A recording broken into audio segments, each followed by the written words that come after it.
দুইটার সময় তওবা করে লাভ নাই। একটা হচ্ছে মৌতের যন্ত্রণা শুরু হয়ে গেলে, মৃত্যুর যন্ত্রণা শুরু হয়ে গেলে আগে পা থেকে শুরু হয়ে আস্তে আস্তে গলার দিকে আসে।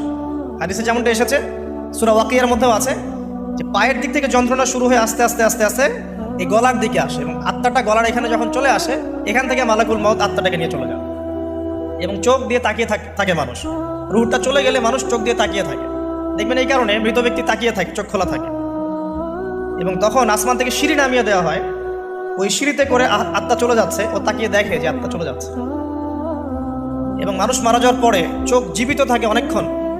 মেডিকেল সায়েন্স যারা পড়েছে তাদেরকে জিজ্ঞাসা করবে, মানুষ ডেড হয়ে গেলেও চোখ দেখবেন আরও কয়েক ঘন্টা, হয়তো আরও নির্দিষ্ট একটা সময় পর্যন্ত চোখটা কিন্তু জীবিত থাকে।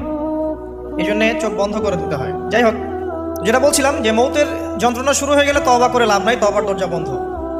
আর পশ্চিম দিক থেকে সূর্য উঠে গেলে তওবা করে লাভ নাই, তওবার দরজা বন্ধ।